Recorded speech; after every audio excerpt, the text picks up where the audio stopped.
কৃষি এবং সমতলের চা শিল্প নির্ভর উত্তরের সীমান্তবর্তী জেলা পঞ্চগড়ে বড় শিল্প প্রতিষ্ঠান নেই।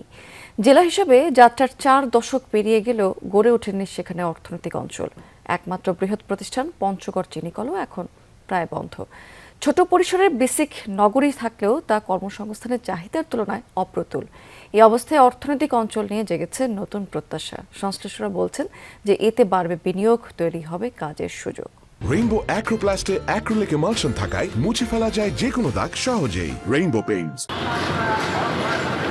দেশের সর্ব উত্তরের জেলা পঞ্চগড় 1984 সালে জেলা হিসেবে যাত্রা শুরু হলেও এখনো গড়ে ওঠেনি শিল্পনগরী বা অর্থনৈতিক অঞ্চল। একসময় জেলার শিল্প উন্নয়নের অন্যতম প্রতীক ছিল পঞ্চগড় চিনিকল, কিন্তু মিলটির কার্যক্রম বন্ধ হয়ে যাওয়ায় কর্মসংস্থান হারিয়েছেন হাজারো শ্রমিক ও আখ চাষি। অন্যদিকে ছোট পরিসরের বেসিক শিল্পনগরী থাকলেও তা জেলার কর্মসংস্থানের চাহিদা পূরণে যথেষ্ট নয়। ফলে প্রতি বছর অসংখ্য তরুণ তরুণী কাজের খোঁজে দেশের বিভিন্ন অঞ্চলে পাড়ি জমাচ্ছেন। মিলটা বন্ধ হয় এমন উজি রোজগার রাস্তা বন্ধ হয়েছে আমাদের, এখন তো পারি না মানুষের বাসায় জন দিতে। এখানে ইপিজেড হবে, কিছুদিন পর পর শুধু পরিদর্শন করে, কিন্তু আসলে হয় না, মাপজোক হয়, ফ্ল্যাগটা না গেলে কিন্তু কোনো কাজ হচ্ছে না। এই অবস্থায় অর্থনৈতিক অঞ্চল বাস্তবায়নে নতুন করে আশার আলো দেখছেন স্থানীয়রা। সম্প্রতি পানি সম্পদ প্রতিমন্ত্রী ফরহাদ হোসেন আজাদ মালয়েশিয়ার প্রতিনিধি দলকে নিয়ে দেবীগঞ্জের সম্ভাব্য অর্থনৈতিক অঞ্চল এলাকা পরিদর্শন করেন। সংশ্লিষ্টরা বলছেন, অর্থনৈতিক অঞ্চলটি দ্রুত বাস্তবায়ন হলে সৌর বিদ্যুৎ সহ বিভিন্ন শিল্প খাতে বিনিয়োগের বড় সুযোগ তৈরি হবে। এই এলাকার উন্নয়নের জন্য সামগ্রিকভাবে কী করা যায় সেই বিষয়ে মাননীয় প্রধানমন্ত্রী নির্দেশনা দিয়েছেন। তার এই ধারাবাহিকতায় আজকে এইখানে মালয়েশিয়া থেকে এবং একটা বড় বিজনেস টিম তারা ইনভেস্ট করতে চায় আমাদের এই পঞ্চগড়ে। আমি মনে করি এখানে বিনিয়োগের যথেষ্ট সুযোগ রয়েছে। সোলার এবং গ্রিন এনার্জি কাজে লাগানো যেতে পারে। কৃষি নির্ভর শিল্পের যথেষ্ট সম্ভাবনা আছে।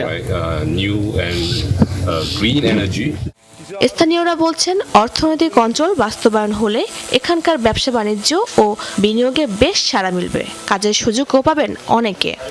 অর্থনৈতিক কর্মকাণ্ড খুব বেশি নেই। এই জেলায় একটি ইপিজেড স্থাপন খুবই জরুরি। একটা ইপিজেড বা ব্যবসা বান্ধব যে জায়গা আমাদের এই পঞ্চগড়ে প্রয়োজন। সুগার মিল যে বন্ধ করলো, লাভটা কি হইলো? আজকে জমি মানুষের দখলে চলে গেল, সুগার মিল বন্ধ হয়ে থাকলো। এই মিল বন্ধ হয় অনেকেরই সমস্যা, আর্থিক সমস্যা।